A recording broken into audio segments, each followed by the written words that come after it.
On to the November 6, 2017 Davie County Commissioners meeting. Got a good turnout here tonight, and welcome. At this time, I would ask Commissioner Jones to lead us in the invocation. Let's pray. Father, we come to you tonight with heavy hearts.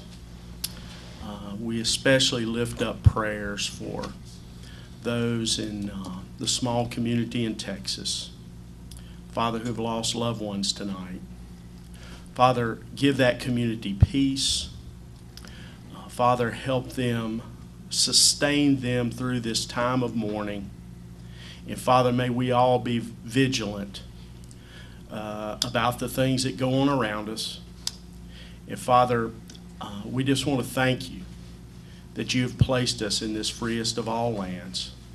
That, Father, there are men and women that serve in our police forces, our volunteer fire departments, our EMS, that, Father, keep us safe here in this great county that you placed us in. We thank you that there are men and women that fight on battlefields today that we might be free. And we just thank you, Lord, that you give us the opportunity to serve you each and every day of our lives. So, Lord, tonight we pray you bless this meeting. We pray that you give our leadership wisdom and discernment, and that, Father, you bless this great county, state, in the United States of America. We pray this prayer in Christ's wonderful name. Amen.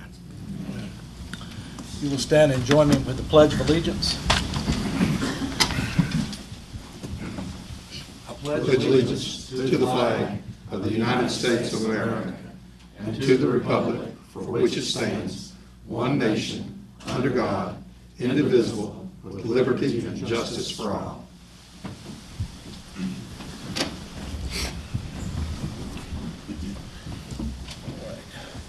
It's time I would entertain a motion to adopt the agenda. So moved. Second. Motion and a second. All in favor, raise your hand. The agenda is adopted as presented. Next, we will move to the public comment period. Mr. Vogler. As a matter of policy, we don't directly speak to public comments, but in this case, given that all the public comments were about a particular issue, I would call on Mr. Eller, John Eller, to give us an update on some things we have done to this point to try to be proactive with this situation, which is clearly a problem. So, John. Sure, Mr. Chairman, fellow commissioners and citizens, thank you all for speaking to us tonight. Just so you know, after the horrific accident that occurred that Saturday morning, proactively we requested that DOT complete a speed limit assessment study, which included speed monitors and average traffic flows. We're going to continue to maintain conversations with DOT, as I think was already mentioned, this is well within their purview and not county government. But it doesn't mean that we can't continue to express our concerns to them and continue to work with them. But I think it's appropriate. I was going to include this in my manager's report, but since you spoke, it's more than appropriate to state that we've already requested that review from DOT. And I'll be, if anything else needs to be said, Mr. Chairman, I'll be happy to always listen from citizens and take feedback. And as we get updates from the state, if we could put that on our website. Sure. So Absolutely. folks can kind of know where we stand with that. So, okay. Well, thank you for your comments. All right. Next, November's Adoption Month. We have a proclamation to that effect. Mr. Eller. Mr. Chairman.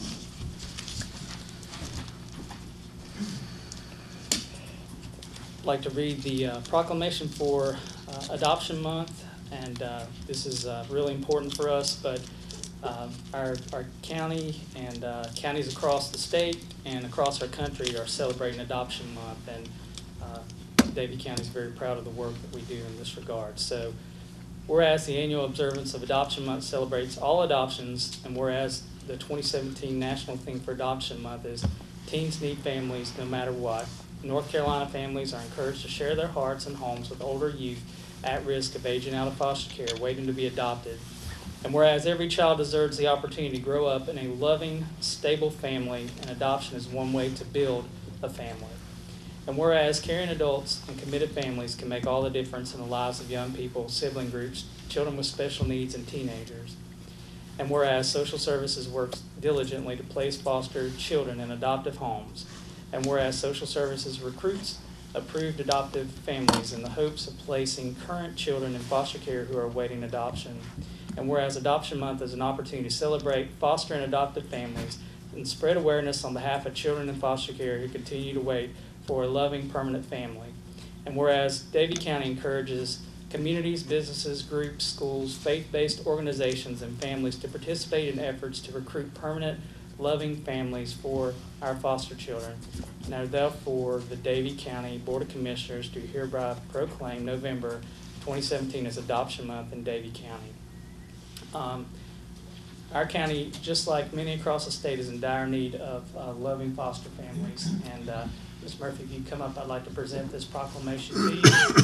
So help us spread the word. And if any citizens are interested in fostering and adopting, we would love to hear from them. Thank you. Thank you. I would like to say I appreciate this board so much. We listen to you deal with such serious community issues, and we could not do what we do without our government force, so we are appreciative of all the hard work you put in.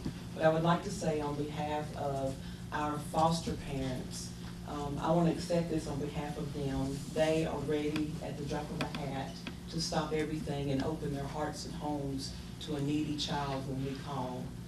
We have approximately 65 children in foster care right now. That number is up about 25% for Davie County.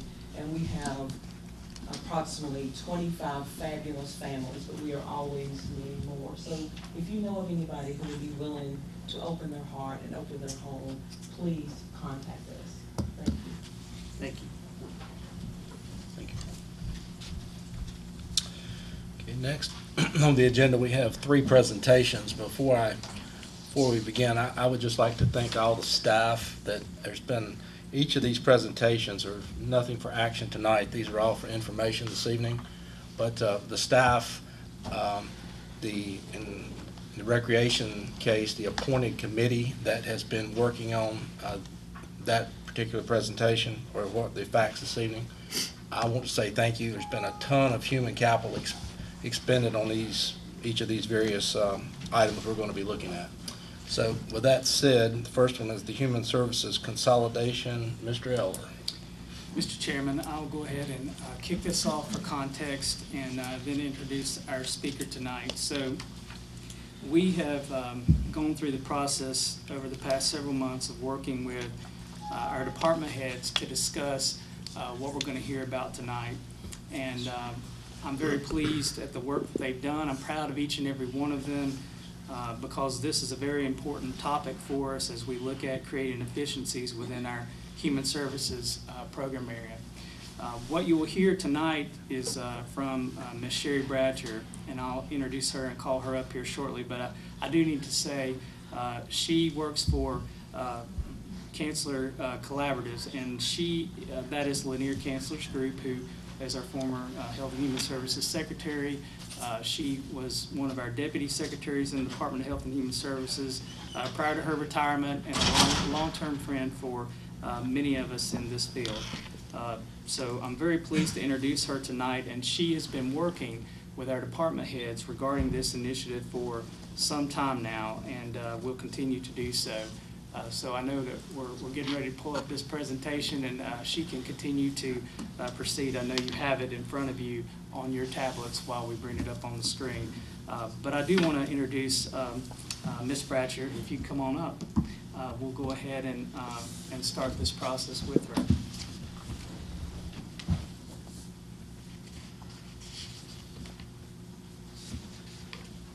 Let me just go without it. I think you can. Okay. You think you're okay? Yeah. Okay. And she drove here from all the way from Cary, so I thank her for this tonight. But she's been a great resource for us as we look at not only talking about the future vision of shared space, creating efficiencies within our departments, shared models of staffing, but also efficiencies that we can create. So thank you for being here with us tonight. Absolutely. Thank you for having me here. John's already told you just a little bit about Chancellor Collaborative Resources. We are a small consulting firm here in North Carolina. About 85% of our work is with counties and nonprofit agencies across our state, with the other 15 to 20% being across the nation. So we were pleased to be contacted by Davie County and to support the work of looking at a consolidated health and human services agency, and feel like that the team that you guys have pulled together already was well on the way of doing some pretty incredible work in this assessment. So I want to share with you a little bit about the legislative history of consolidated health and human services agencies. The notion of a consolidated health and human services agency has been around since 1973, when Mecklenburg County was the first county that decided that there were some efficiencies and some better outcomes that could probably be achieved if health and human services were more integrated in Mecklenburg County. About 20 years after that, Wake County followed suit, and about 20 years after that, Buncombe County decided that it wanted that same flexibility. And with that being said, they didn't meet the threshold from a population perspective to be able to pursue that option. So the North Carolina Association of County Commissioners took it on as their top legislative goal in 2011 in order to give flexibility to all counties in North Carolina to decide what their health and human services structure needed to look like for their particular county. And with that being said, it was 2012 when the General Assembly passed legislation that gave that flexibility to all counties. Today, there are about 30% of our counties, I think there are actually 32 in number, that have taken the option of having a different governance structure for their health and human services programs. You should be good to go if you hit the down arrow now. So, okay, perfect.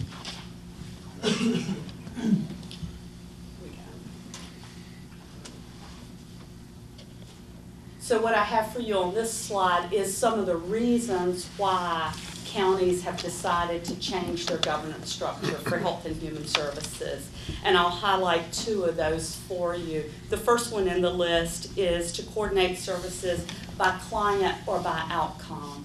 I know many of you have had the opportunity probably in the past to direct people to different agencies for different services. And when you think about outcomes and who's involved maybe in nutrition education, you've got some things over at social services, you've got some things in your health department, and perhaps in other agencies throughout your community. If you look at something like employment services, then you know that there are a variety of different agencies that are working hard every day to create employment opportunities and to help people with training and education so that they can find employment.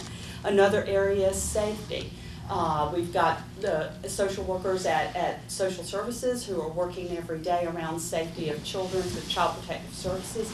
You also have your family violence or domestic violence and rape crisis services that are also very focused on safety in the area of health and human services.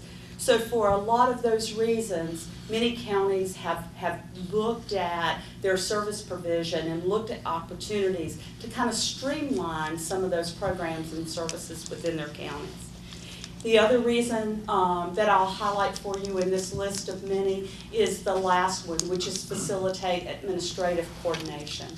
This is probably one of the most sought after, and I don't want to use the word easy, but one of the greatest efficiencies that one can gain by looking at a consolidated health and human services agency are their back-end functions and opportunities for consolidation and streamlining, whether it's budgets or finance or personnel or billing or contracts.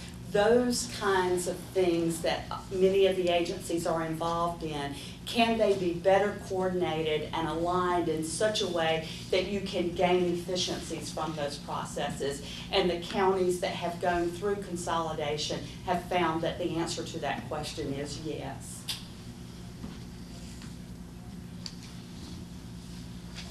So the task at hand for the 5 agencies that I was working with, along with the county manager, was to look at the opportunity of creating a consolidated human services agency that was governed by a consolidated Human Services Board with the duties and powers of the DSS Board and the Health Board. So that was our charge. So we created a project plan that allowed us to work together, these 5 agencies, and you'll see those listed here. We analyzed the organizational structure, meaning we looked at the individuals that made up those particular agencies, what their expertise is, what their backgrounds are, what their training, what their experiences are. We looked at the expenditures of those agencies, meaning where were their dollars going, what were they buying, what were they paying for, and were there any opportunities there to look at some efficiencies or coordination there that would give us greater buying power, for example.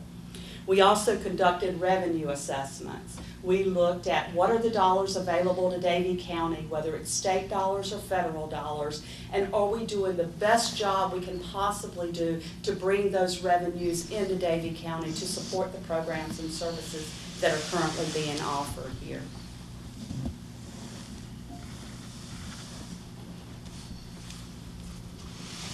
In doing that, there were 5 departments that worked to look at the shared goals, the possible economies of scale, and a new organizational structure. And I want you to hear what some of the challenging questions were that this group undertook in their assessment. They asked themselves questions like, does program participant at agency A have to go to agency B before they can enroll in a program at agency A? They asked themselves questions like, what is the information being collected on our various assessments? They asked themselves questions like, are there structures that could improve customer service and remove barriers that we face here in Davie County, such as transportation, just getting from one agency to another agency? They asked themselves questions about the specific goals and outcomes that they were trying to accomplish beyond those that are required by state statute or federal statute. They also took a look at the barriers that might exist at the state and federal level that are preventing them from doing what they feel like they need to be doing to best serve the residents of Davie County. We talked a lot about the goals and the needs related to the programmatic efforts that are outlined for each of the programs that are operated by these various agencies. And we talked about whether restructuring could successfully help us to address some of the barriers that we were experiencing programmatically as well as based on population needs. We also talked about whether restructuring could improve access and create efficiencies for Davie County residents. The current structure that you have here in Davie County is a domestic violence and rape crisis agency, a public health agency, a social services agency, a senior services agency, and a veteran services agency. After the discussion and asking ourselves those questions that I just reviewed with you, we determined that there might be a better answer to the structure that we have in Davie County to support the delivery of services and programs that were under the purview of this executive team. And the proposed structure looks like what's up on the screen right now. That there would be an aging and adult division within the new Health and Human Services Agency. That there would be a domestic violence and rape crises division. That there would continue to be a health division that provided clinical services and lab services. There would continue to be a social services division within the new agency and a veterans division. And there would be a new business operations and support division where you would get efficiencies and some opportunities to streamline some of your operational processes right off of the bat.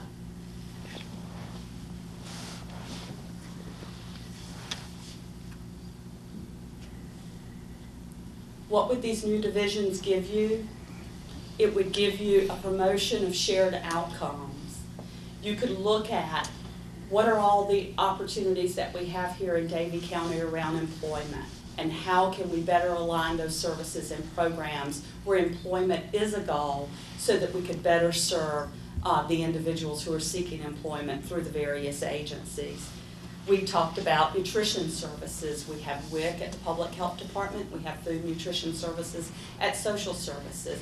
Are there opportunities to streamline access for the individuals that are applying for those services, share information in order to have better accountability around those programs and services at the same time? So those are just a couple of examples of opportunities that we looked at.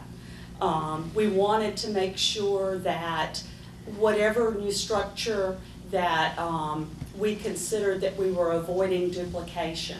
So we could streamline things like case management, which all programs have a responsibility for doing. We could streamline things like information and referral, which most programs have a responsibility for doing.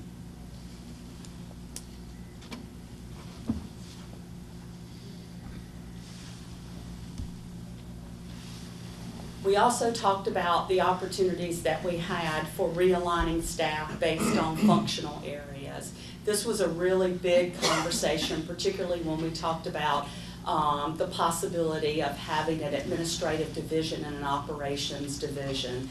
That these functional areas shared some common goals, they shared some common skills and some common technical knowledges, that oftentimes in a smaller, disparate department, when you lose one person, you lose your expertise, you lose your skill set, and you're kind of starting at a ground zero when you're bringing someone new in. When you have a division that has the responsibilities for budgeting and finance and contracts and purchasing and billing and those kinds of things, then you have the opportunity to cross-train, you have the opportunity to share that skill set across, have some backup processes and procedures in place. And so that was one of the areas that we spent a lot of time talking about, that Davie County could really gain some efficiencies, and there were some opportunities there for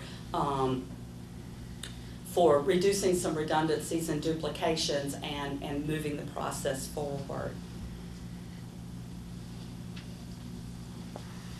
So what are some of the present opportunities if you decided to move toward a consolidated health and human services agency?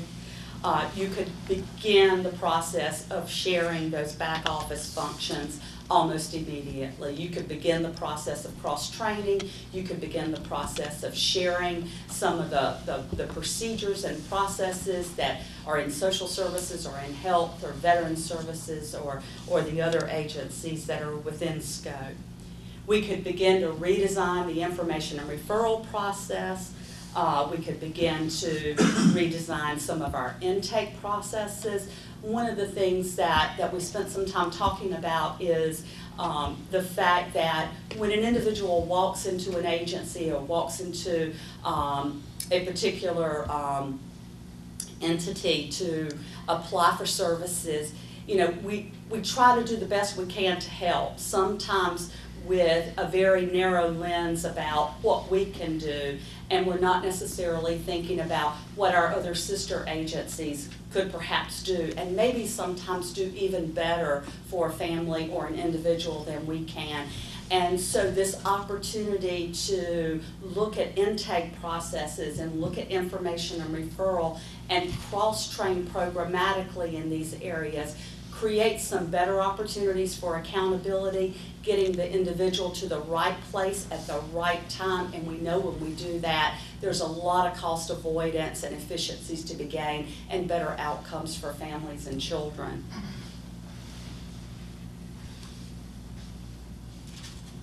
Some of the future opportunities that we've talked about that need more conversation and need more work are there opportunities that if we could share space.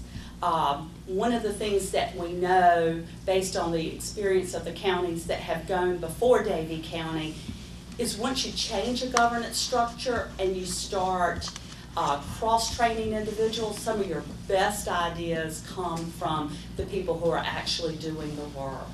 They are the individuals that know, golly, for many years, I wish I'd have had the opportunity to know more about what you did in Program A or Service B, or what those activities actually look like, because they benefit the populations we are working with. So those opportunities, once you can connect the individuals in these agencies that are working directly with families, will just grow exponentially, and other agencies that have changed this governance structure have realized a lot of those opportunities. So really the present opportunity that you have is to decide whether you want to create this vision for a new Health and Human Services agency for Davie County. There are more reasons to than not to. Quite honestly, the reasons not to aren't about what's good for an individual, good for families, good for customer service, good for good government and efficiencies. It's really about the barriers that you are likely to encounter that are related to state and federal requirements, such as how a particular funding source can be used. So it's not to say that you won't come up and experience some barriers, but they are barriers that, quite honestly, the more agencies that, or the more counties that move in this direction, the greater the opportunity to impact those barriers to really draw attention and focus to what some of those are.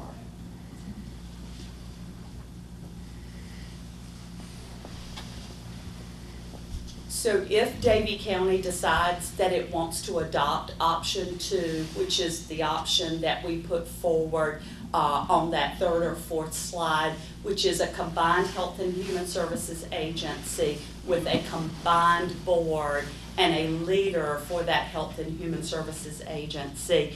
This is a list of the steps that, or the suggestions that we would propose that you consider. You know, the first thing that you would have to do would be to appoint that Health and Human Services board. You've got some really, strong individuals already serving on your health board and your DSS board. What many agencies do is combine those boards initially, and then think about what kinds of staggered terms you need in order to have smooth transitions as you move forward with your board appointments. I provided you a slide that talks about the primary roles of the board, should you choose to have a combined Health and Human Services board. It really gives you the opportunity. We talked about aligning services and programs based on outcomes. It really gives you the opportunity to have a very robust group of individuals representing your county on both the health and human services, with both health and human services perspectives, that will allow them to focus more on outcomes and goals for Davie County, not just from a health perspective, not just from a social perspective, but from the combined perspective of both.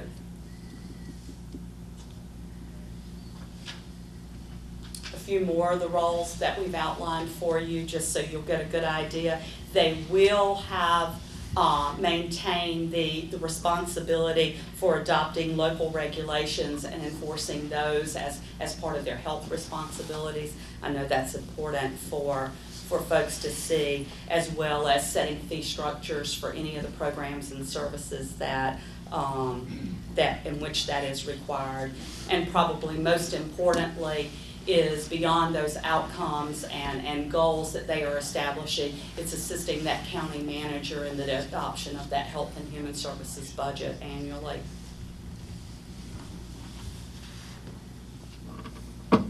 Under this model, you would have a Health and Human Services Director. That director would appoint the staff of the Consolidated Human Services Agency with the county manager's approval. They would be responsible for assuring compliance with the state and federal programs that fall under the purview of the Health and Human Services Agency. They would act as the secretary and staff to the Consolidated Health and Human Services Board, which would be your governance structure for your new agency. They would work to plan the budget. They would advise the Board of Commissioners through the county manager on health and human services problems and throughout the county. They would perform the regulatory functions, and they would act as the agent and liaison to the state on those mandated programs for which Davie County is responsible for administering.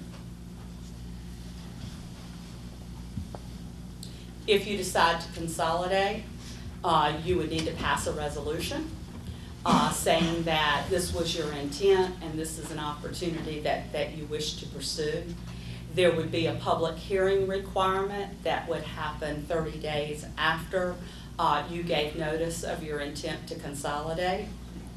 Once you made the decision to consolidate, your very first step would be to appoint that consolidated board and get your human services director in place to be able to manage and carry out those statutory authorities that they would be responsible for carrying out. And under this option, your county manager would assist with the day-to-day supervision and provide the consult to the director on your behalf.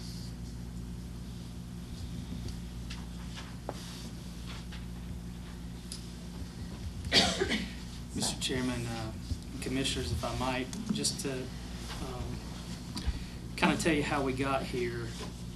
As many of you know, across the state, we're not any different in this regard, but there's lagging federal and state revenue issues that every year departments have more needs than resources to fill, which would include staffing needs as well.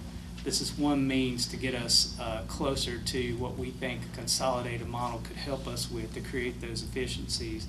We developed this model with those department heads, and I want to thank Kim Shusky, Tracy Murphy, Lori Hayes, Megan Rudd, and Suzanne Wright for their unwavering commitment to helping us get to this point. We developed this with them and learned from each other about what each department does. I think we even learned throughout this process things that the five of them didn't know before.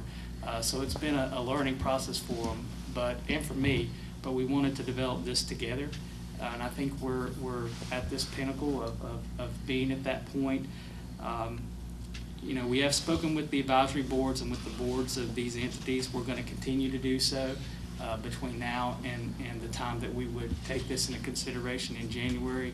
But the work doesn't end in January. In fact, it only begins because there's a lot more to do, and all of these departments will need to continue to team to make this happen. But I'm very proud of what they've done and give them the credit for that, and thanks to their leadership and Ms. Bratcher for helping us facilitate that process. So I know all the presentations tonight. There's been a lot behind the scenes that have gone into this, but we wanted to save some time for questions for you if you have any. Mr. Chairman, I don't have any particular questions. I hear a lot of ifs and maybes and opportunities. I see here in your new CHHS agency format that we go, based on what I see here, from 5 departments, and your notation says departments become divisions, and we go to 6. So I'm going to have a little more explanation of the practicality of this, not ifs and maybes, and if that makes sense. What are the practical efficiencies that we gain by going from 5 departments to 6 and adding a director then over those 6 departments, which are now called divisions? and you guys may not be prepared to do that tonight, but I don't know. It's a little vague to me, and I'm sure the presentation is designed to be vague, but the practical implementation of this, I'm not sure what we gain here. And so I'm gonna have some specifics about what we're gonna gain by just kind of renaming things. Commissioner Jones, the business operations and support division is already within each department. So it's consolidating the functions that now exist within each separately into one place. So that function is already there. So it's not creating another tier, it's consolidating those from those existing departments together. But by all means, I mean, we want to hear your questions and be able between now and January to address those. I know this is the first large-scale presentation that you've heard, and so there's still, as I mentioned, a lot of work to do between now and January. Will there be a reduction in workforce? Our hope is, as we have vacancies, to address those through attrition or repurposing positions to help meet all the needs that I mentioned earlier that typically year to year we're not able to do. I think most of the counties that have taken this leap over time have tried to do continuous improvement to figure out what is that sweet spot for efficiency. I don't think we'll get there, at the very beginning, but our hope is that we will get there over time as we do these back office consolidated functions that we talked about. So our hope is there will be savings. We have no way to quantify that though until we decide what the model looks like. Well, that's another question to add on to Commissioner Jones. Where you adding on, there's a lot of ifs, ands, and maybes, but I hadn't heard a whole lot of guarantees Right. on what this is going to do. And I know we got several department heads here tonight, and my question to them, do any of them have any reservations about going forward with this? Sure. I mean, they've been involved in this process, and I think between now and January, whether it's 9 or between now and then, I mean, we're going to keep that dialogue going with them and their boards as well, because we want this to be a process that everyone feels good about. You said 32 counties have gone to some level of this, and so I guess we could maybe get some level of what has been the success level in those counties. What has, what's the pros, what's the cons, what has been good, what has. So we have some of that. We are, and I have permission to do this. We just did a survey of all the counties who have consolidated on behalf of Forsyth County, where we're doing some work around this very same issue. And we will have all that information compiled by the end of November and intend to share that with John. Good. I will tell you that we've had a number of conversations with, and I can't get back to the third slide, those particular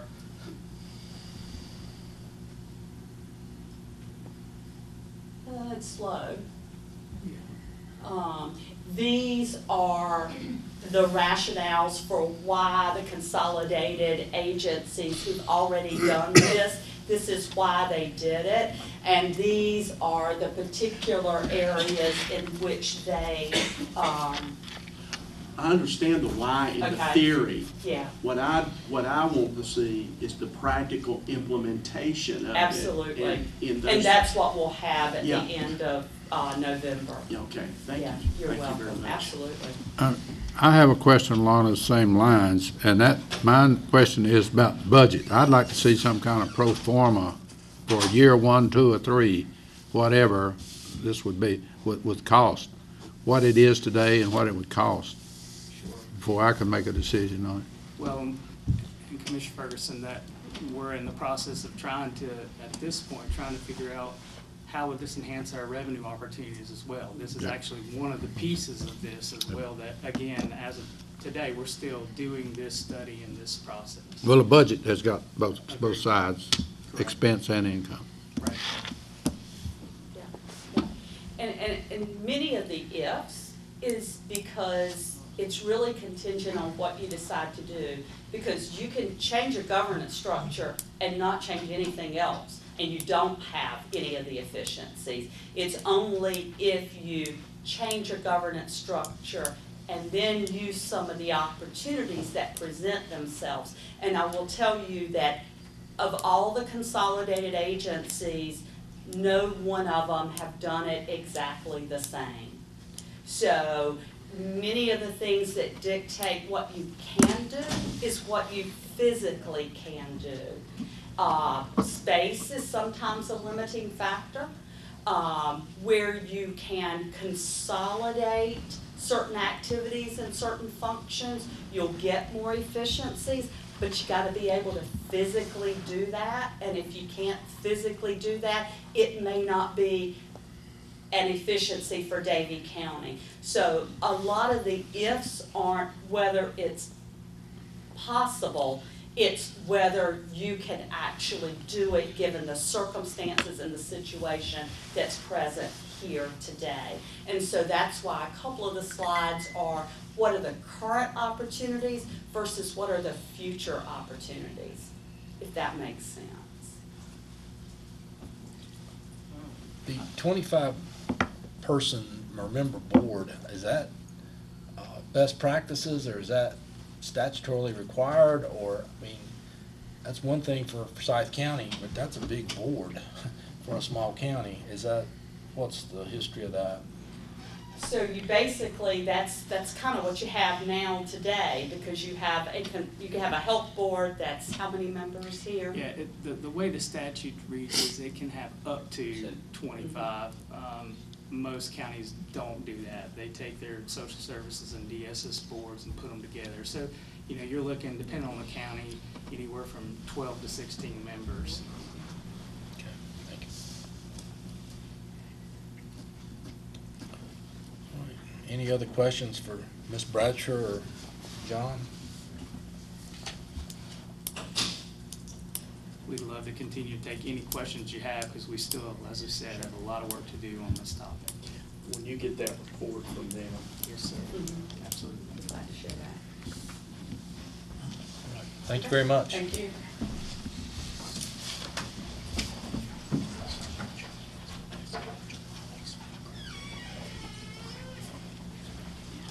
All right, next we move to a presentation on utilities. And John, you want to kick that off?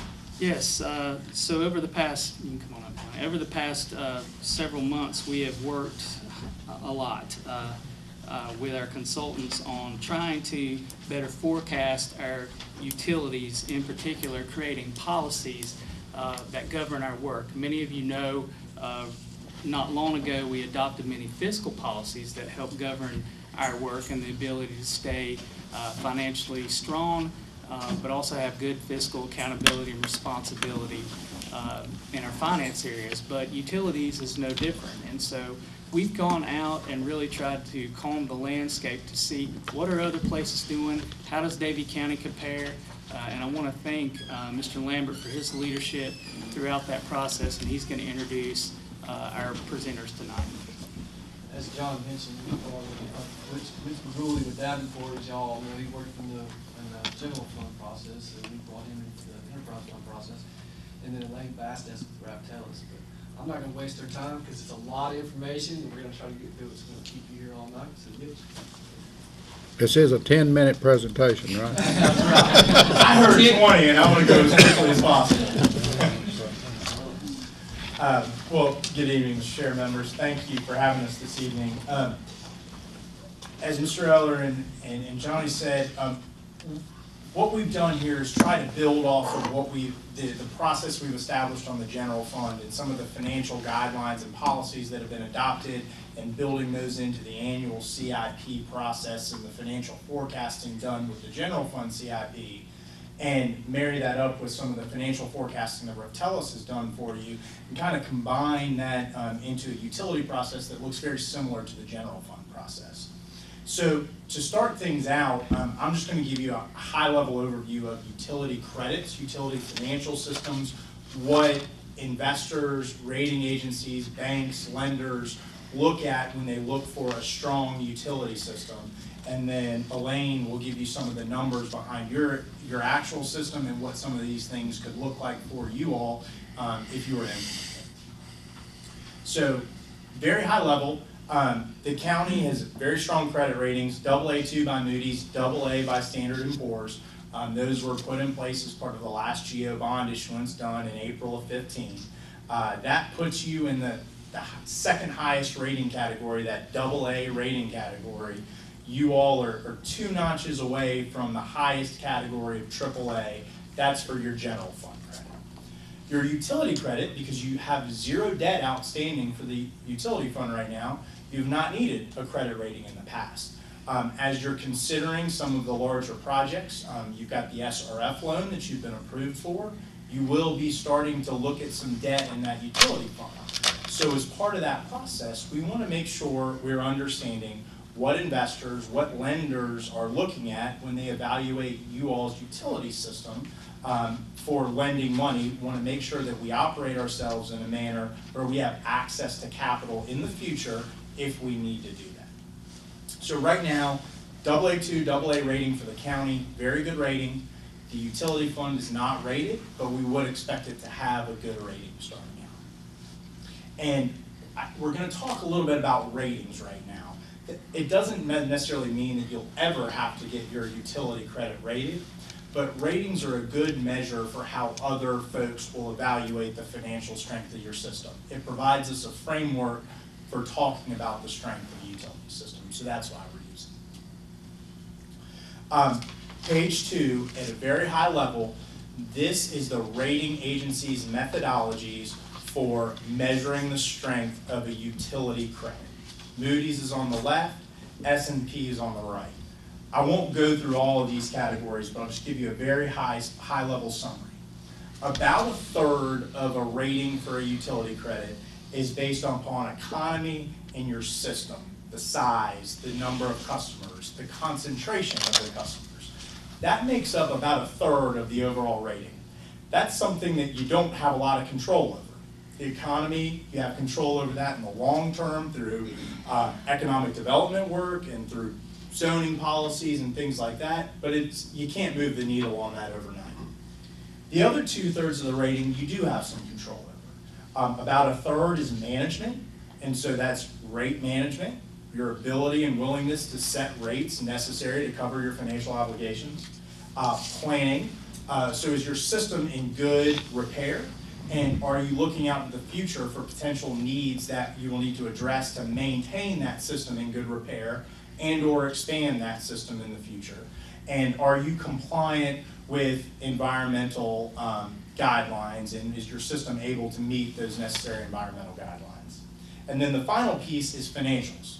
And when we talk about the financials of a utility system, both Moody's and S&P look at 2 metrics. That's debt service coverage and liquidity. So are you able to meet your debt, and do you have cash in the bank to help you cash flow? And we're going to dig into those 2 here in a moment, because those are really the areas where we're going to focus on as part of this financial analysis.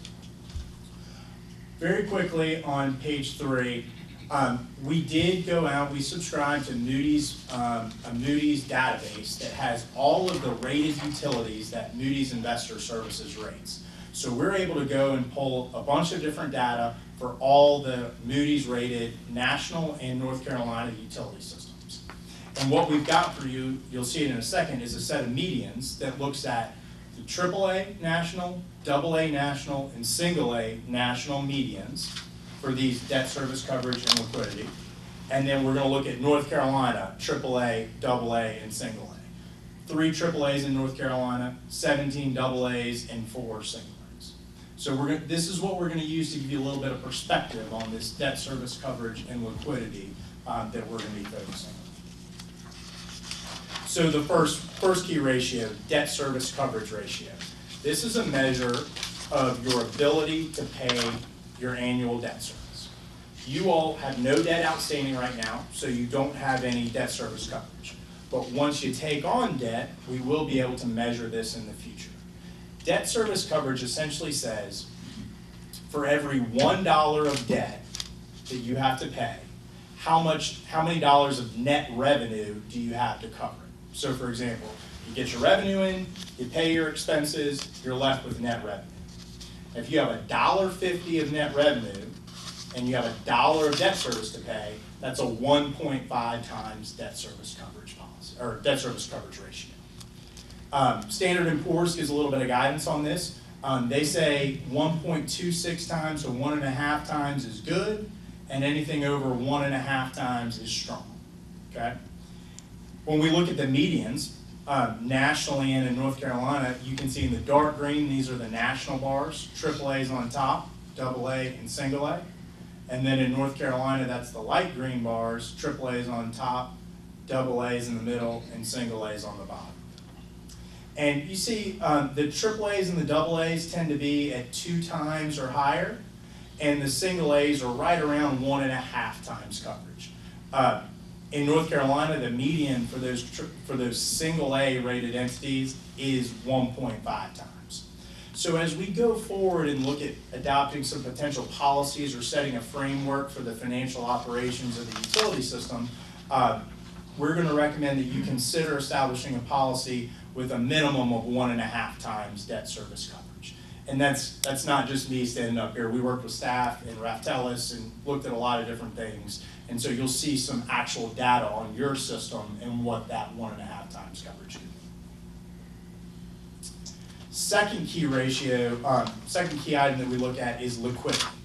This is a measure of how much cash you have in the bank and how long you could cash flow operations if your revenues ceased altogether. 2 different ways of looking at it. You can look at it as cash is a percent of operating and maintenance expense, or days cash on hand. They're the exact same calculation. One is a percentage, one takes that and divides it by 365 days. Moody's looks at this in terms of days cash on hand. They say anything greater than 250 days is in their highest category, in that AAA category. You all right now are at a little over 200%, so that would be about 720, 730 days cash on hand. On the right, again, looking at these peer comparatives, you can see the AAAs are over the 200% nationally. The AA's and the single A's tend to be around 1.5 or 1.25 and about 75%. And then in North Carolina, you see the AAA's are all the way up at 300%.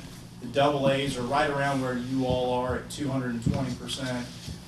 And then the single A's are right at 100%. They're at 98%. Again, so keeping with the way we did it on the debt service coverage, we're recommending that we consider a policy to keep about 365 days or 100% cash on hand as the minimum policy for that. Again, we'll see how that evolves in your numbers themselves, but that would be in line with those other single A rated utilities around the state. So I'm going to turn it over to Elaine here in a second, but just to set up some of the stuff you're going to hear from her. Historically, you all have operated a great utility system from a financial perspective.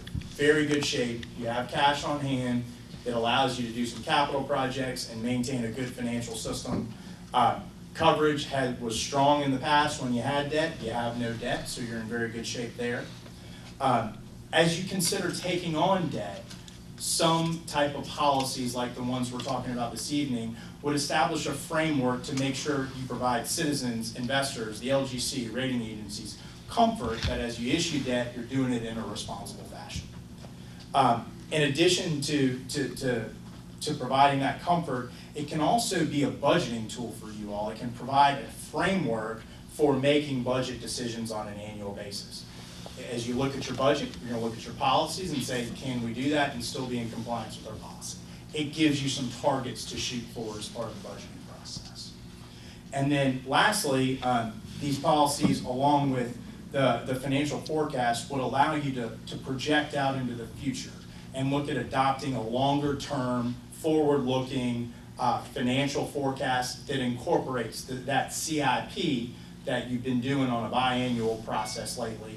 It provides an overall comprehensive package, operations and capital in compliance with a set of financial policies. How'd I do on time, Mr. Good, Curtis? you did a good job. I'm going to turn it over to Elaine, and she'll give you some of the details for what that means for y'all's system. Well, as Mitch was mentioning, what we're gonna see next is how those financial policies play into long-term planning. We're really gonna talk about two things during this part, is really, one, just looking at the impact on the water and sewer rates, and then we also wanna briefly talk about system development fees, as some new legislation has come forth that we need to make sure we're compliant with.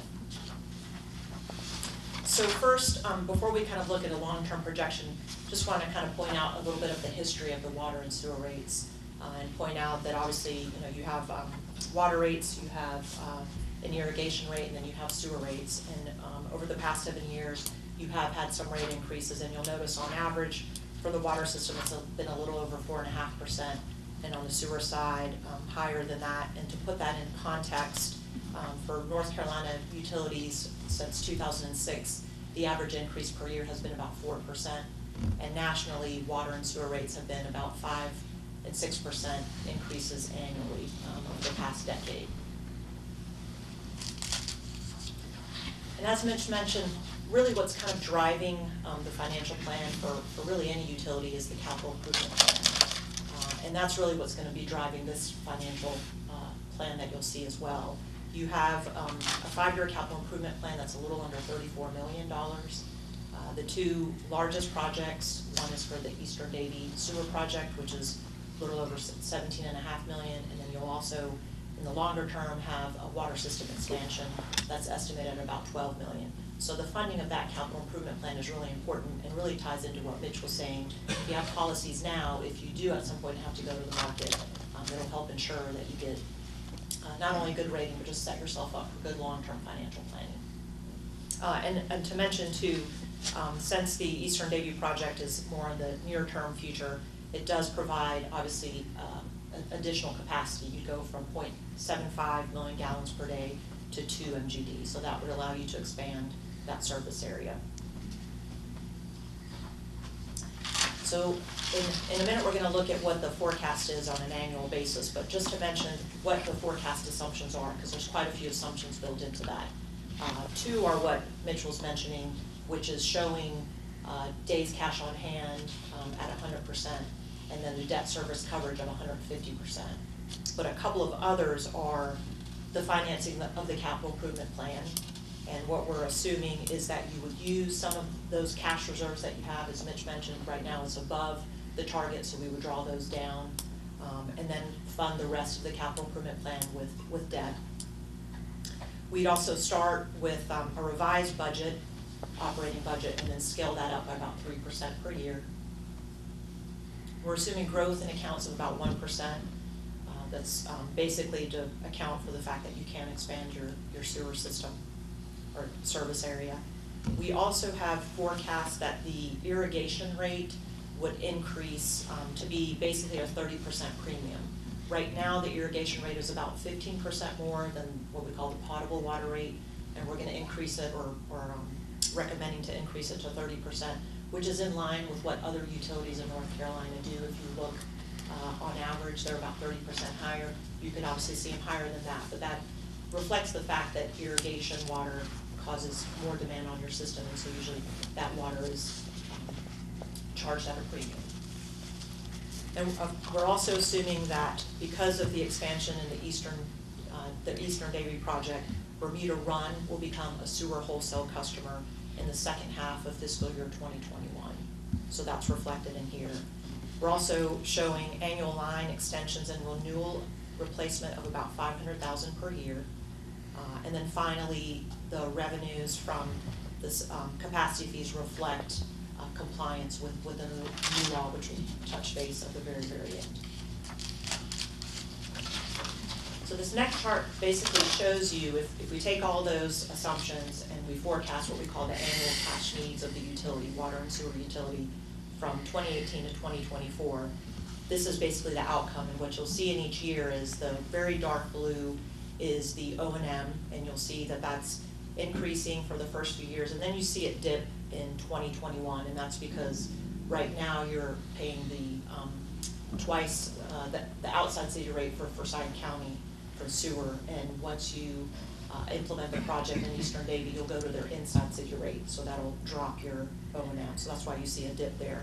And then the other thing to point out is the yellow. You'll see, obviously, as Mitch mentioned, you currently don't have any debt for the utility system, but once the Eastern Davie SRF fund begins, as well as funding of the water projects in the future, that's where you'll see debt. The yellow represents the debt service that you'll see begin and increase over that time frame. So what you'll notice is the red line right now assumes that there are no water or sewer rate increases over this forecast period. The bump up that you see is coming from Bermuda Run becoming a sewer wholesale customer, because that'll provide some revenues in that year, which help offset, obviously, the expense of the project. So what you'll see is with no rate increases, the dashed line that's really that's larger dashed line, which is the black line, you'll notice, as Mitch mentioned, those are the days cash on hand. So you currently have, as he mentioned, above 200%, and you'll see that since we're kind of drawing those down, without any rate increases, those will go to 50%, which obviously wouldn't meet the financial policies that we're recommending. And then the small dotted line is the debt service coverage ratio, and that we're recommending to be 150, and you'll notice that that's right above 100%. So this chart basically shows you, if we look at the annual cash needs and we do nothing, in the future, we'll have pressure on rates. I should mention, obviously, from 2018 to 2021, that red line is above it, so you currently have adequate revenues to meet that. It's just as that debt service begins, that's when you'll have rate pressure. This next chart shows the exact same assumptions, but with one change.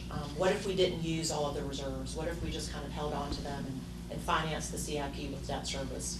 What would that look like? And obviously, the only change that two changes is the heavy, dark dashed line obviously stays way above the 100% that we're recommending, because we're not drawing down our cash reserves. But you'll notice, since we're debt financing everything, the debt service coverage ratio now falls below 100. So without any rate increases, again, even if we didn't use our reserves, you wouldn't be able to have debt service coverage that's adequate. And then, one more piece of information to show you is what if we didn't undertake the Eastern Davie project? What would that look like? So what you'll notice is the red line stays constant, because under this scenario, you're unable to expand your sewer service area, so you're not going to have any bump in your revenues. And again, we're not. And this also shows no other water and sewer rate increases. And you'll notice that, again, you have sufficient revenues, but it will begin to put pressure on rates in the future when debt service begins on the water project. And once again, you'll notice that from a debt service coverage and days cash on hand, you're right at the targets in 2024, but as time goes on, the next year, you'll see those go below the recommended target without any increases in water and sewer rates. So kind of getting back to the strategy that we were mentioning is, what we want to do is show, well, what would those rates be if we target no less than 365 days cash on hand, or 100% of O&M, if debt service coverage is at least 150%, if we look at programmatic rate adjustments to allow customers to adjust to those rates and budget accordingly, and if we plan on using this forecast and updating it every year so that we can anticipate how this forecast may change in light of the capital improvement plan, and also, again, ensure that we're compliant with the new law for system development fees. So if we looked at all those assumptions that we talked about earlier, assuming that we fund the Eastern Davie project and that we target 100% of days cash on hand and debt service coverage of 150%, the rate increases that we would need starting in 2019 through around 2024 is about 2.25% increase across the board, meaning water and sewer, with one exception, which is the irrigation rate. You'll notice in 2019, that jumps, it's showing 17%, but that's only because we have increased what we call that differential, or the premium between the irrigation rate and the water rate, up to 30% from where it currently is now. But after that point in time, the water and sewer rates would increase about 2.25% each year to allow you to meet those financial policies.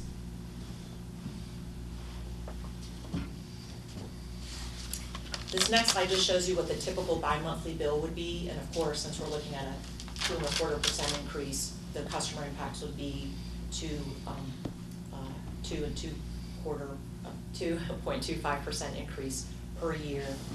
We did want to point out that the EPA establishes what they call an affordability guideline, and it's based on looking at the median household income and taking 4% of that, 2% for water, 2% for sewer.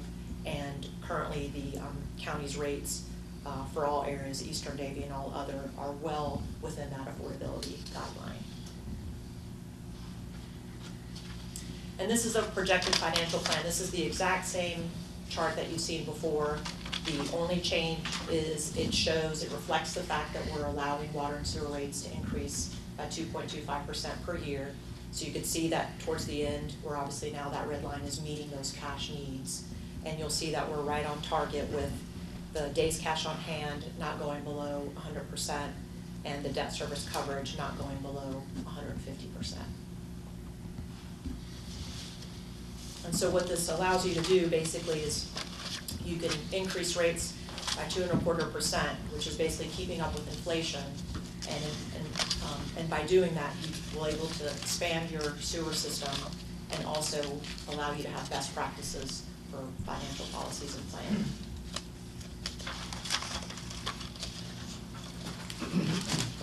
I'm going to talk real quickly about the system development fees. There was new legislation that was put into place in July of this year that basically establishes both a process that cities and counties must follow, as well as it gives guidance on the methodology that you use for setting your capacity fees. And it requires all entities to comply by July 1st of 2018. So we've been working with the county and staff to work through that process and calculate the new capacity, or what's now called system development fee. And we'll be bringing that to you in the near future to give you just a quick overview of the approach that we've taken. This is one of the methodologies that's allowed within the new law, and it's basically it's called the incremental cost approach, which means you can use an approved capital improvement plan to base for the basis of your capacity fee. And in this case, what we're focusing on is the Eastern Davie project, which has been identified. So we're using that cost, and due to the new law and the methodology that it sets out, we do take a revenue credit as is required. You basically subtract that revenue credit from the cost. You then divide by the capacity that system is going to provide to you, and it results in a cost per gallon per day. And that cost per gallon per day can then be used to assess the system development fee. So I know that's a very general and high level and quick overview of the calculation using this methodology, but again, that will be presented to you in the near future. And the revenues based on this are reflected in these forecasts as well.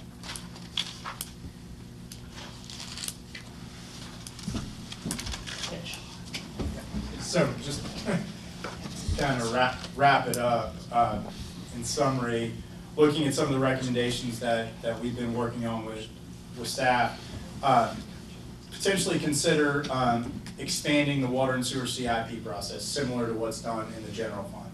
That means looking at financial policies, minimum debt service coverage, minimum days cash on hand, but build into that financial policy some flexibility that may fall below those financial policies from time to time in a case of an emergency or a potential opportunity where you choose to use your cash or issue some debt that would pull you below your coverage for a period of time, but give you the flexibility to take advantage of those opportunities or to address emergencies, so long as you all are aware of that and approve it. Look at adopting the longer-term financial and rate forecast.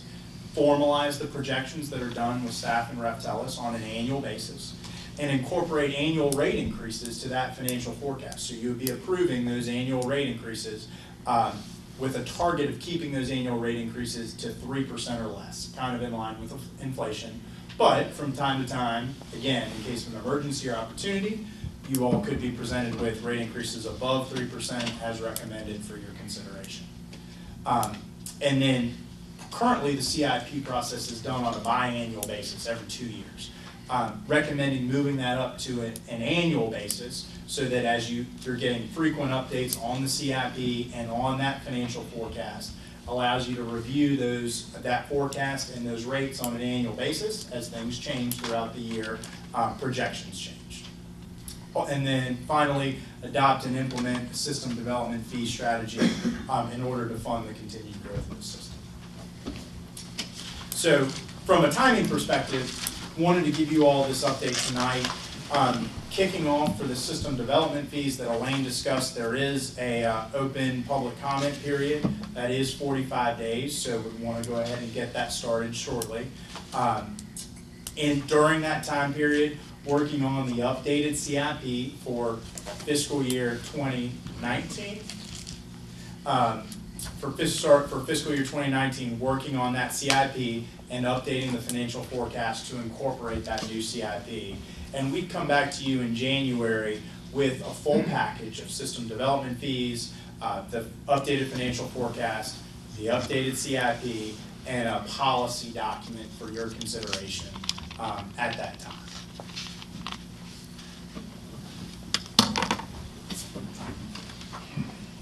I'd just like to thank Mitch and Lane for all the work, Mr. Eller, Robin. I mean, we spent a lot of times in the room trying to get this all together, so I want to thank all of them. But right now, we'll just open it up. Y'all have any questions that you can answer about any of the policies or the rates or any bills that have passed, capacity fees?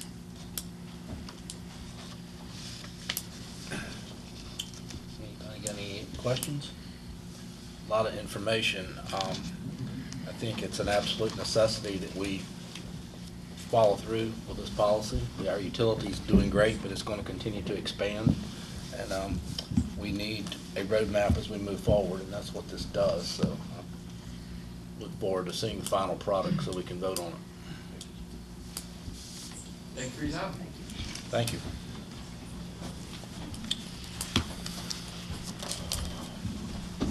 All right. We move to the third and final presentation of the evening, the Recreation and Davie County Repurposing Project, and I'll ask Mr. Eller to kick this off as well. Come on up, Paul. I want to first thank the hard work of the Recreation and Parks Advisory Committee that the Board of Commissioners appointed some time ago. Without their work, we wouldn't be at this point tonight, and you know, we're still at this point prepping for this repurposing project. We know a lot, but there's still a lot to be known. And I also want to thank Commissioner Jones and Reniger for sitting on the advisory committee as well and helping guide us and listen to the group as we go throughout the process. So here we are tonight in preparation for what's to come, and our Park and Rec and Park Director will lead us through, excuse me, introduce our some of the people in the audience and kick us off. Thanks, Paul. Good evening, Mr. Chairman, Commissioners, County Manager, and Attorney. This evening I'm joined by our dedicated design consultant, Dave Malcolm, Project Manager, Nick Lowe, Landscape Architect, from the John R. McAdams Company, as well as Mon Penn, a sub-consultant from Clearscapes. They will be revealing our master plan for the old Davie County High School repurposing project. I'm excited because it is a special day for Davie County residents. Tonight's presentation is a nine-month accumulation of countywide public input, feedback, and prudent planning, which has produced a park master plan that truly represents the collective voices and dreams of Davie County residents. I thank the residents of Davie County for their attentiveness, responsiveness, and support throughout this process. And at the end of this presentation, you, as well as our residents, will get a virtual vision of Davie County's first recreation park complex. I'd like to recognize our Recreation Park Advisory Board Chair, Danny Carell, and fellow advisory board members that are in attendance this evening. The full advisory board voted unanimously to recommend the full build and phase 1 park master plan being presented tonight. I thank the advisory board for their insatiable determination leadership, and delivery throughout this process, which has led us up to this point. That being said, I'll turn the presentation over to David Malcolm, Ron Penn, and Nick Lowe. Mr. Chairman, if I may, while our presenters are coming up, one thing that you will hear tonight from our presenters, that was a request from our Recreation and Parks Advisory Board, was the original thoughts about using a set-aside amount of dollars for community granting. After we looked at the needs of this park, the board is asking for future consideration of possibly utilizing those funds for the remainder of the Phase 1 project of the parks. So that'll be something that you'll need to consider, but as you see these slides, the presentation tonight is based on that recommendation for your consideration. Just need to say that, David. Thank you. Great, thank you very much. And again, thank you to the folks who are here in the audience. Appreciate you saving the best for last, because that keeps people in their seats through the whole meeting. It's an honor to be here. This has been a long process. We're going to keep this brief to about 20 minutes, and we are going to walk you through our process quickly, and then give you a full reveal of the master plan, and then even give you a short video at the end, which is a nice way to experience the park and its full build out. So again, with me, I'm David Malcolm, and Nick Lowe, who is also with me tonight, is with John R. McAdams, and we have him on Clearscapes, and we'll walk you through this now. Here we go. So again, just hit these key points, walk through a little bit of analysis, some research, touch on the public input, and then we'll roll out. I'll start us off with the existing conditions. Of course, a lot of you from Davie County have gone through this high school and are very familiar with this site and what an asset it has been in the community and what an asset it will be with choosing this site for the county's first central park. Just some things to note that we've done with existing conditions. We've received a survey surveying the whole site, the boundary, topo, everything that's on site, so we know what we're getting. As well, we've done a environmental assessment, seeing if there's any strange environmental concerns for what would go on this site, as well as we've done an assessment, Phase 1 assessment, which is pretty much trying to see if there's anything toxic on the site that we need to know about. Say if there was an old car garage where there's a gas tank buried in the ground, and if this will pose some type of obstacle when we try to develop the site. So that's just kind of a brief existing conditions. One thing to note with that is the buildings we will be receiving will be the gymnasium and the football stadium, as well as with some of the one supports facility kind of near up the north part of the site where there's a bathroom. But another part of the site will go back to the school system for their headquarters. I'll have Mon Penn kind of go through some of the architectural concerns and some of the things we've seen with inside the buildings we are receiving after the demolition. Good evening. As part of our process, we did go through all of the buildings and did an evaluation of the existing conditions. We've also spoke with the facilities manager with the school system and getting their wealth of information on the existing building. The top photo is of the gymnasium, and the gymnasium is, what we know is in good condition, but it does need some renovation work for it to bring it up to code and for it to continue to serve the recreational needs of the community. So we will be renovating the gymnasium. The bottom two photos are of the cafeteria building and building B. These two buildings will require some extensive renovation to make it usable to meet the new needs. And what we're finding is that we don't have the budget to meet those renovation needs. And more importantly, the square footage that we have, we really currently don't have programming to go into those buildings. So those buildings will essentially sit empty, taking up valuable real estate. So our recommendation is to demolish the cafeteria building and building B to create greater, more open space that we can provide outside amenities that are of greater of greater demand than what we have with the buildings.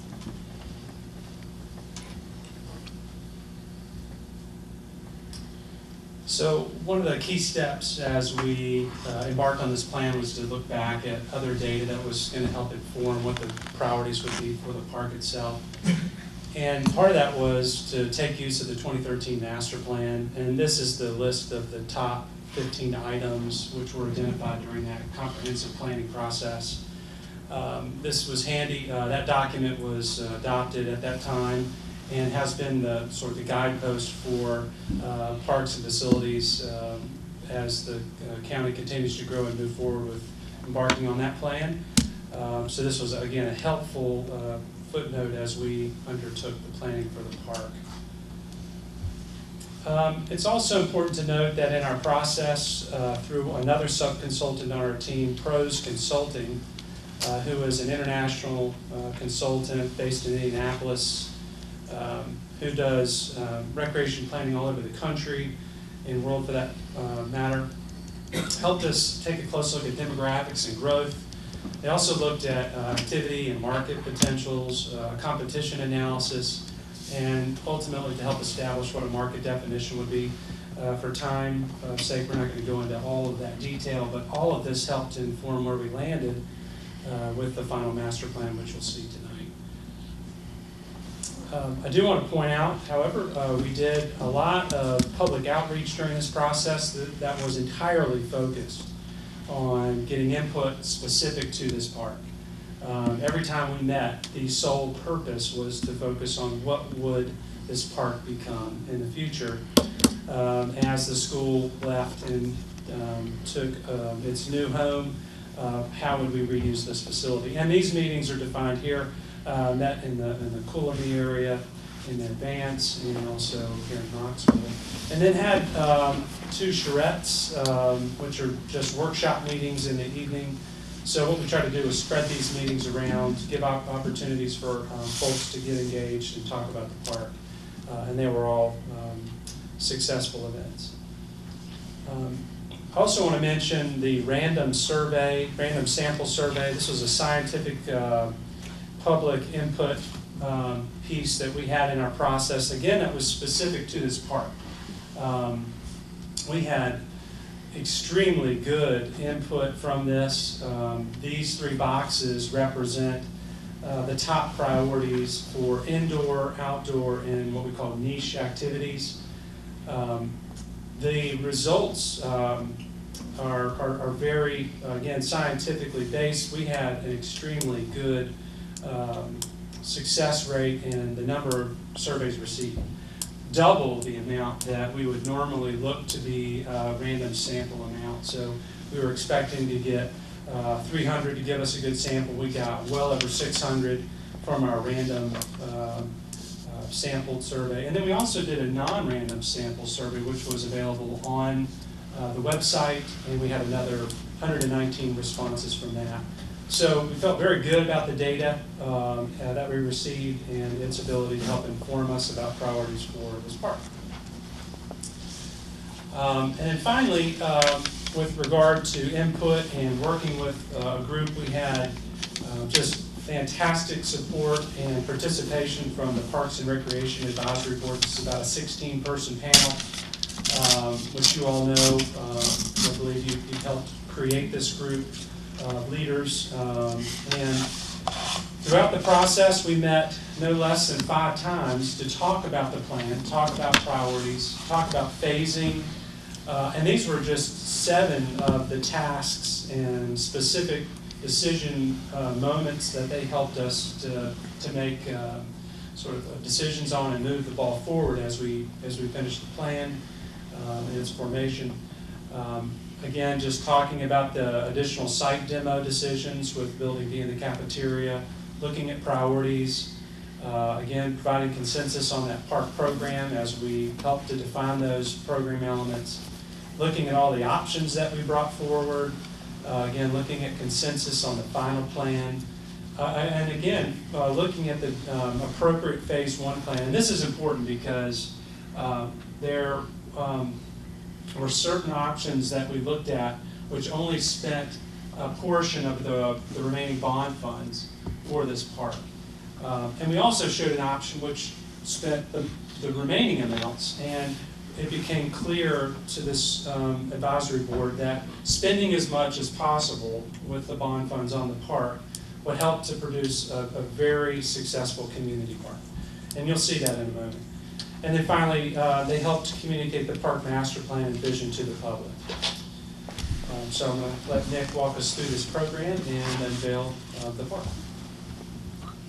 So, kind of summing up all the different avenues we had to get information and to create this program, you know, we start off with a program of activities. So what are the activities we want to happen in this park, and what do people want to see and do here?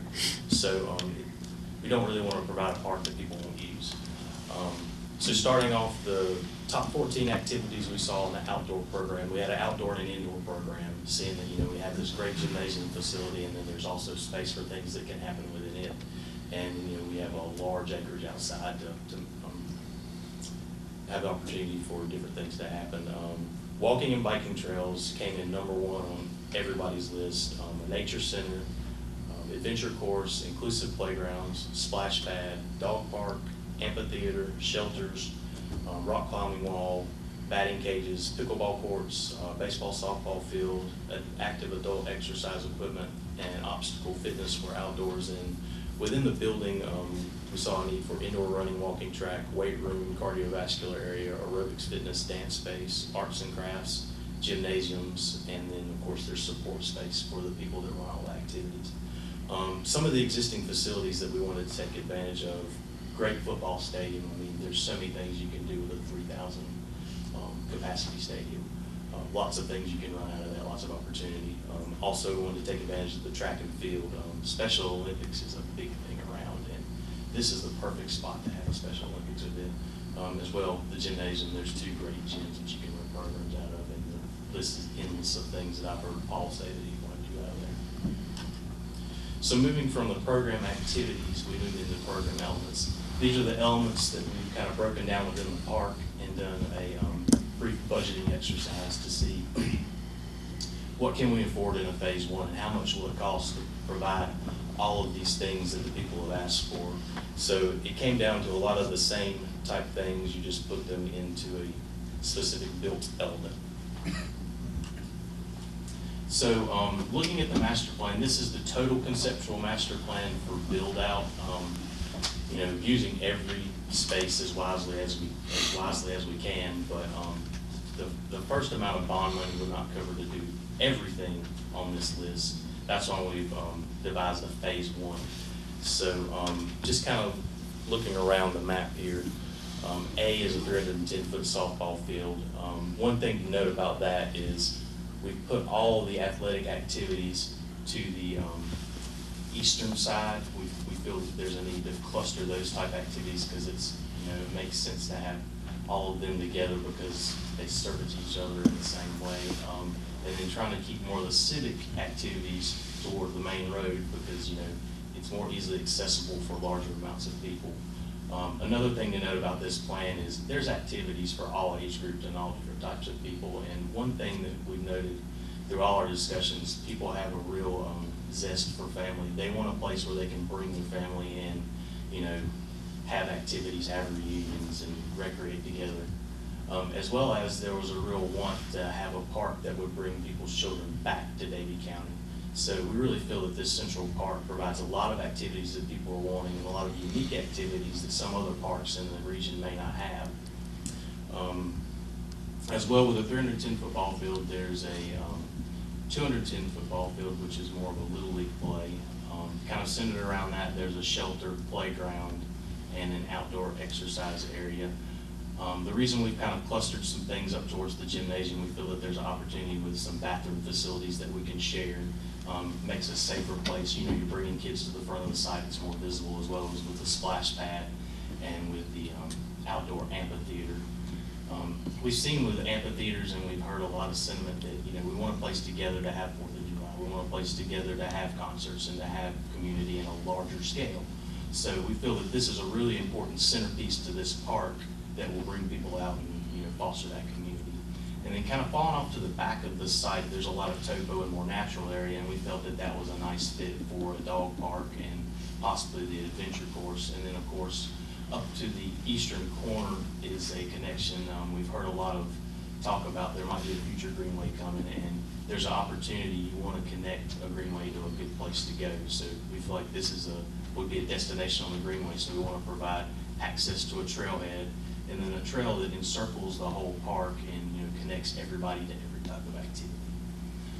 Along with the football field, the idea surfaced of, well, what if we turf the football field? And we're suggesting that in the future we turf the football field to allow for more play, allow for more access to sports, and it gives people the opportunity to come out more often. Along with that, there were some activities that have gone away from Central Park in Moxville that could find a home at this park as well, with horseshoe pits and I think bocce ball courts as well. Pickleball is another kind of age-directed activity that could go on out here.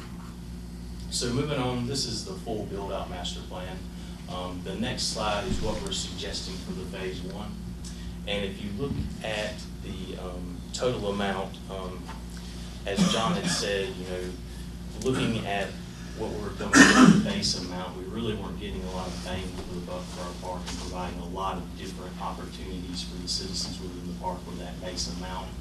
So just kind of looking in the blue, we're calling those the a la carte items that go above and beyond the base about $4 million. Some of the base items we felt a real need for that civic green.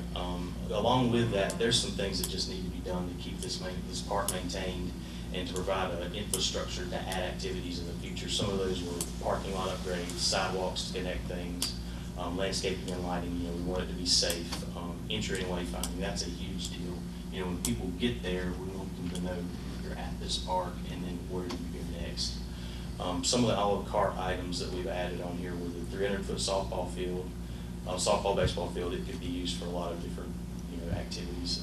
Inclusive playground. There's a real sentiment that we want a playground that every age group and every ability could use. That would seem to be very important to the community. The amphitheater building along with the civic green to have festivals and things. The splash pad is in yellow because we feel like that since Davie County has not applied for a park grant before, that this is a real low-hanging fruit where we can get additional funds to provide something really great, which is going to be kind of the centerpiece of the park, or the diamond that brings people in. This is Davie County. We've got this great park. Here's this great splash pad. This is what we're doing in Davie County. And we feel like that this element could really create a lot of excitement in the community, and people say, hey, we've got some good things going on. As well, there's some need. We wanted to do some medium shelters, so when people come to the park, they need a place to sit and a place to gather, as well as the 1 acre dog park. I don't think that there is a dog park in Davie County except up near Bermuda Run, so there was a need. People wanted a place to take their dogs. And then again, trails, that was the number one. So we want to provide trails around so it's a safe place for people to walk and run and ride their bike. We're going to move on from the exterior, and that number of the $4,999,000 is just a base number from some very, very conservative estimates we've done. That also includes some things we want to do within the interior. And I'll move to the next slide and let Mom Ben kind of talk about what the whole master plan for that is and what we see happening in phase one. The existing gym building is about just under 50,000 square feet, and there are 2 existing gymnasiums within the building, which are in good condition, and it's been well maintained. So there's very little work that needs to be done within the gymnasium, so it can function and provide programming and continue to serve the community as it has. There are a few things that we do need to improve on, and the biggest thing is probably the plumbing system. Currently, the existing gym has a lot of area dedicated to locker space, showers, and restroom facilities for high school students. And those areas, as a recreation and parks facility, we would not need that much area dedicated to restrooms. So those areas can be renovated and converted into multi-purpose spaces or other programming spaces. We also have a need to add new restroom facilities that meet current accessibility code standards. The third thing is we have learned from the school system that when they leave, they will be removing all the cylinders from the doors. They'll be taking the fire alarm panel with them. So those are two things that we definitely have to address in the very beginning. Also adding in a security system for the building. And lastly, we wanted to be able to kind of rebrand this building, change it from a high school gym to a renovated, a great facility for the Parks and Recreation Department. And we wanted to do that. Our proposal is to create a new entry lobby with an extended canopy structure that could create and provide a new image for this building. So that's part of the master plan thought process. With the budget limitations that we have, we're not going to be able to achieve all of that in one fell swoop. So we're going to look at multiple phases. And for the first phase, we are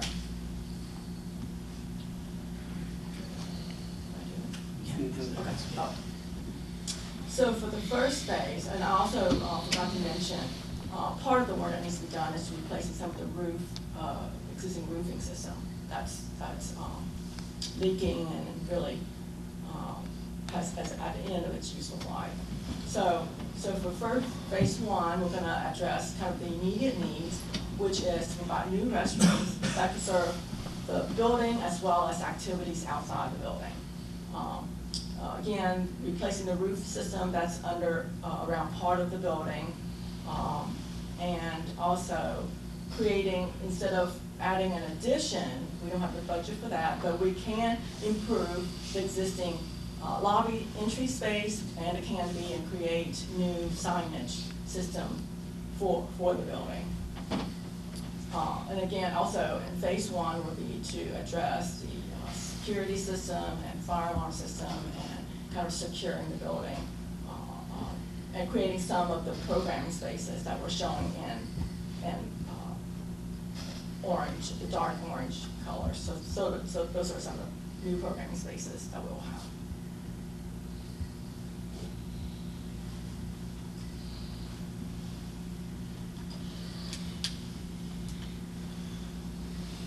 So kind of moving along with our talks with the Parks Advisory Board and with some of the commissioners, we realized that if we're going to ask for additional funding within the bond that wasn't set as the original budget, we need to have some talking points. We need to have some reasons why we need to sell these things.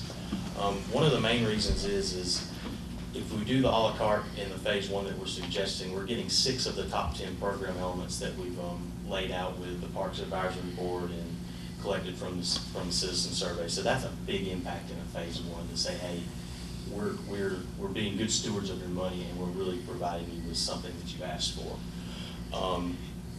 Another thing to keep in mind is the master plan design allows for ease and ability to add future elements. So the things we're laying out in phase one, we realize that you'll want to come back in there and put that second ball field. So why not put the first one in and leave an easy route to come and fill things in, because we realize, construction can be messy and we don't want to destroy things we've already made. So that's one consideration with the phase one. Another consideration is it contains elements that will improve the quality of life for the people of Davie County.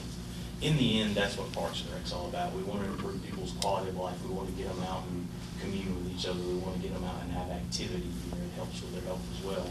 But also, it does meet the needs that were identified in the 2013 Davie County Comprehensive Master Plan. So the Comprehensive Master Plan laid out a list of needs to provide the type of park system that people would want in the county. And this fills a lot of those boxes from that plan. Elements within the master plan, including phase one, focus on all ages. Like I've said before, we want to create a park where everybody can come. We just don't want to focus on one age group, especially with it being the very first county park. We want it to hit everybody so that it feels like it's a success. We also want to take advantage of the resources already established in the park. Great football stadium, great gymnasium. We want to be good stewards of what we're given. So that's a lot of the cost. 27% of the the cost is upgrading the existing gymnasium, because, you know, it's a great gymnasium. We'd never have, I mean, it'd be $18 million to build that facility now. We want to take care of it and take it into the future. Also, elements within the plan will drive both agency direct revenues and indirect countywide revenue. So it's the idea that, you know, we're providing some money to fund this and keep the lights on, but, you know, the bigger picture is you know, people will see this park, businesses are around this park. If we have a park that's full and people want to come to, businesses will, you know, they'll benefit from those people here. They might want to eat lunch, you know, they might want to move here. So, you know, it's kind of a gradual effect, radial effect out.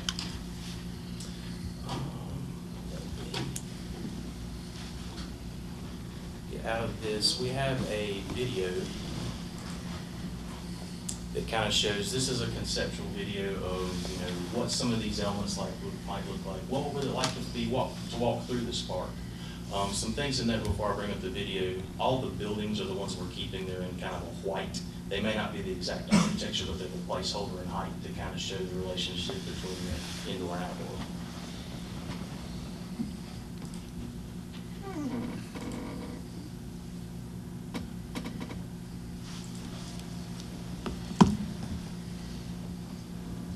And I'll kind of walk us through what's going on.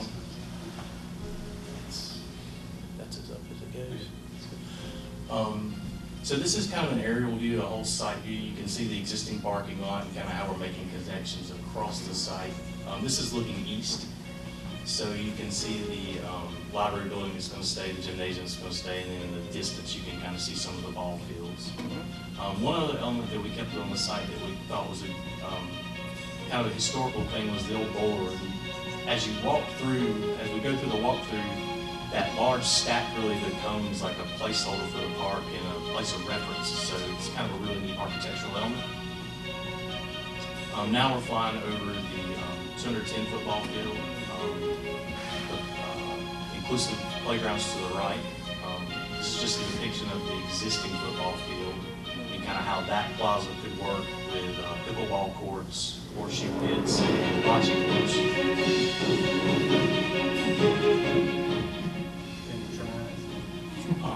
kind of coming along with this, there will be some parking lot upgrades that will have to come online pretty soon. And that's kind of in with our phase one. There might need to be a little bit of resurface and relining just because it's meant for high school use. We want to be able to park people so that they'll come into the building. So this is coming east down, south down Salisbury Street and coming into the main entrance of the high school now. So some changes, we want to put some signage that tells you where you are, as well as bring a element right into the park. So as soon as you pull in, you can drop your children off, you come right into the splash pad, using some of the old architectural elements as a gateway into the park.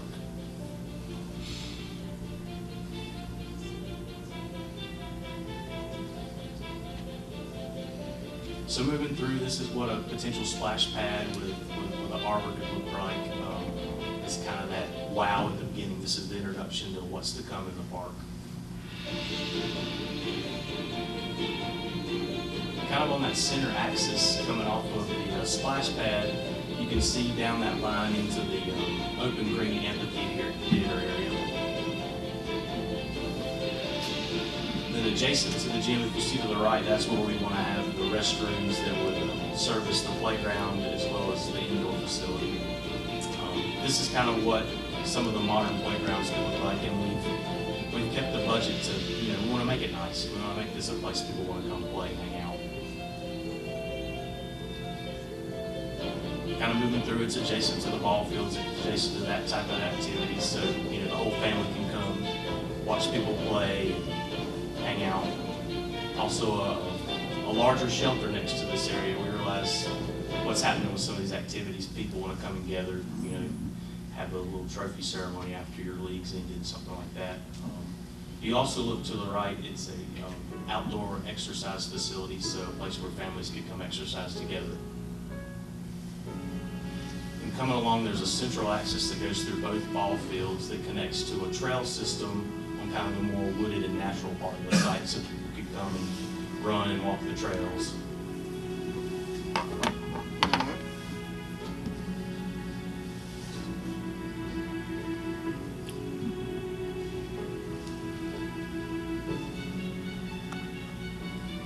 So as we go down the trail, we'll veer off to the right and go down into the dog park and see kind of what that could look like. These are some exercise stations along the way that would be targeted toward the more senior population. There's some specific types of things we can do that help with agility and balance of things.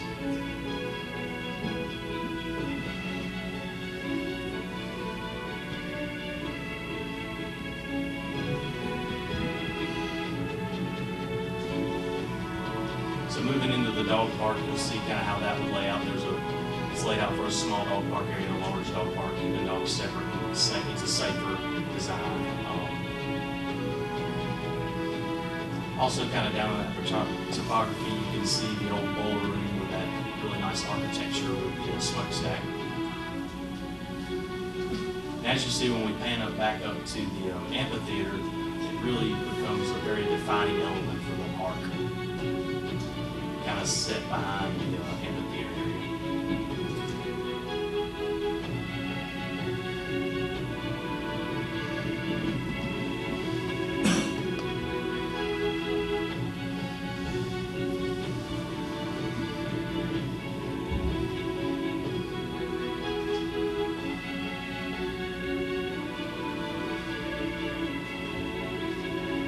So this is what it could look like if there was a concert.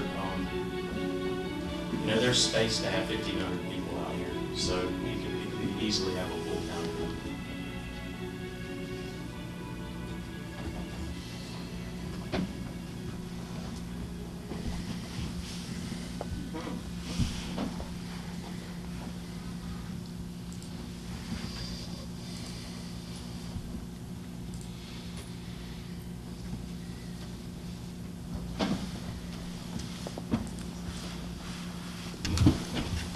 So moving from the presentation, and we're really excited about what our vision is of what this park could be. Kind of the next steps are, you know, we've made the presentation, moving on in through December. We look to see the board to have an approval so we could, you know, move this vision forward, and kind of moving along with that. And some of the next steps would be a construction documents plan. So we've got to get all the things in line and all the approvals and permits to build it and renovate and all those types of things. And then one other milestone for our group is in May, we'll be helping Paul write a proposal to get the part of grant to do the splash pads. So there's just a lot of opportunities for this park. Paul's got a lot of great ideas and a lot of,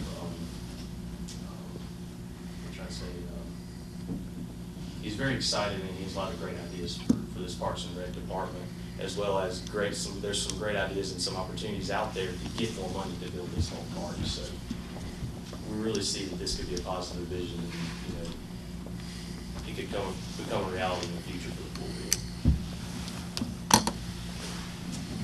I just want to again thank McAdams for being with us. Did a lot of hard work, especially with our advisory board that put a lot of time and effort and thought process to undig their heels and think outside the box of really what our community has asked for. So I commend the board and McAdams for working with us. And we'd be glad to entertain any questions that you may have at this time.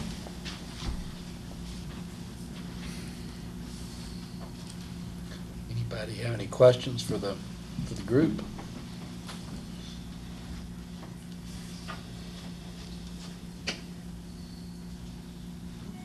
Mr. Chairman, I don't have any questions, but I will say this.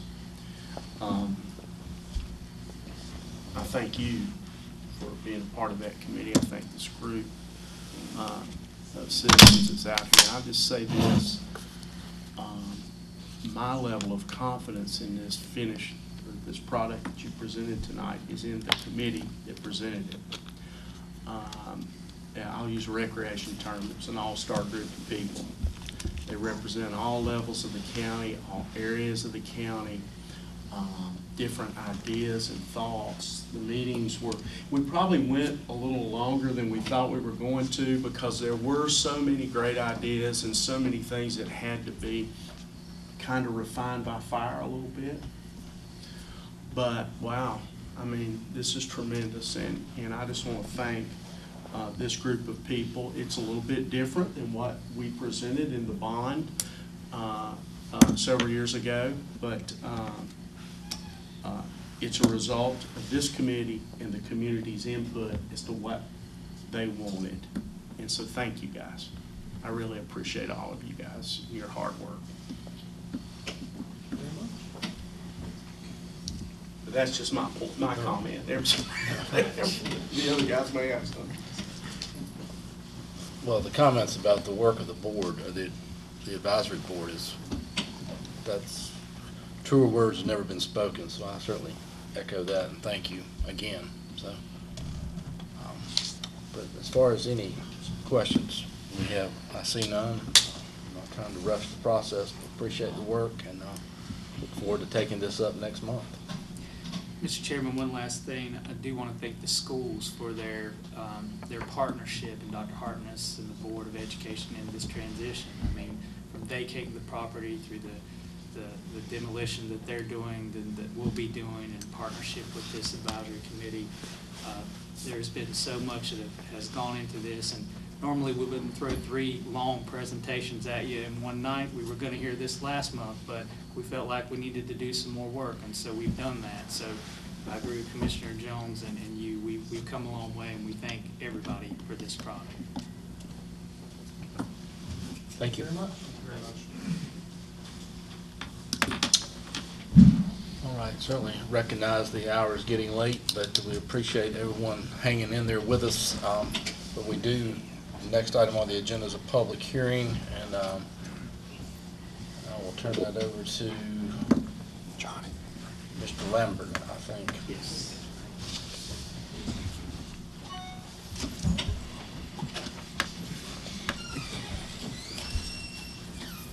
Thanks for your time again.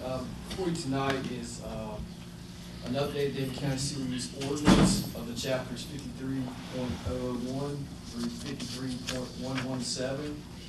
The reason we're here for you tonight is because Davie County is required by Section 8E of the wastewater treatment service agreement with City County Utilities to update the section to be consistent and compatible with the Commission's sewer use ordinance. We have submitted this updated sewer use ordinance to the Commission and received their approval September 20th. We also, going through this process, we found some things in our sewer use ordinance that need to be updated on our side. So we went ahead and done that. I think everybody's had it, seen it. This is a public hearing, and if you have any questions, I'll ask them. If not, I'll turn it over to Ed. Okay. It is a public hearing, so turn it over to Mr. Vogler. Chairman's announced this is the date and hour for the public hearing on the proposal to modify Chapter 53, Section 53.001 through 53.117 of the Davie County Sewer Ordinance. It's been due the publication of notice of the public hearing in the newspaper. The general circulation of Davie County is required, and the Board of Clerk to the Board has attached the affidavit showing the publication and said paper on the date at least 10 days prior to the day's hearing. I would ask that all who wish to comment at this public hearing come forward to the podium, state your full name for the board, and then comment on the proposal.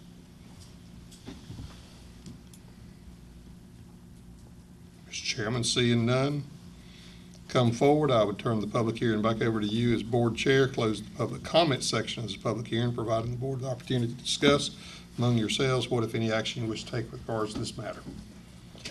Thank you, Mr. Vogler.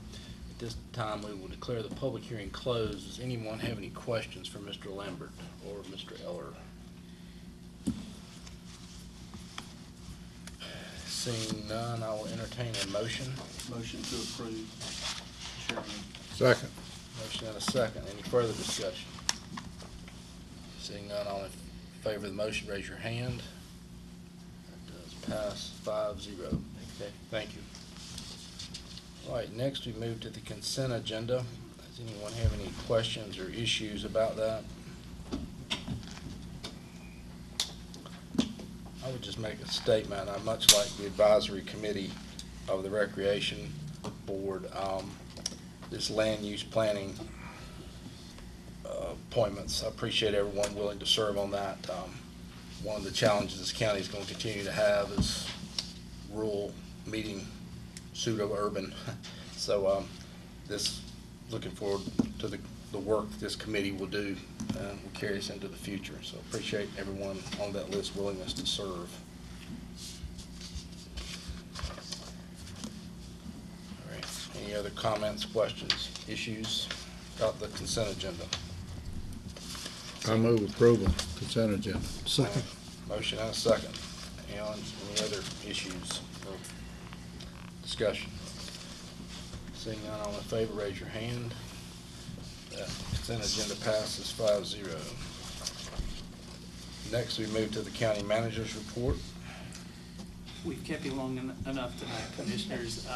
I was going to update you on Baltimore Road, but since we've done that in our conversations with DOT up front, I have no report tonight. All right. Thank you. Any old business to come before us this evening? Any new business to come before us this evening? All right. Move to Commissioner's comments. Mr. Wisecarver. Well, I'd like to thank everyone for coming out and enduring this sort of long meeting, but hopefully not all of it's going to be like it. It was informative, and a couple things since last meeting. I successfully survived my daughter's wedding. Congratulations. I think we even got it paid for. But appreciate everything that our staff does. And one thing that sort of hit close to home to me, tonight on this adoption thing that we did. I don't have an adopted child. I don't. I'm not a foster parent, but my heart goes out to the people, the men and women and families that do this. Back in the spring, this little story, I found my green car up in Tennessee, and I went up and bought the car, and I paid dearly for it, and I thought, well, this guy's making a lot of money. And come to find out, he let me know that him and his wife had one child, and they was trying to have another one, and couldn't have one. And he let me know that the money that he got from the sale of that car went toward their adoption of their second child. And that made me feel pretty good. And just like to report this, a couple weeks ago, he sent me a picture of the new adoption. And so it does work, folks, it does. So I appreciate everybody, and I hope everybody has a good Thanksgiving. Okay. Mr. Jones? No comments other than to congratulate Brian and Kelly on that baby boy. Congratulations. Is he sleeping at night? No, of course not. Well, congratulations anyway. Thanks everybody for being here. Mr. Poindexter? Is Dad sleeping at night?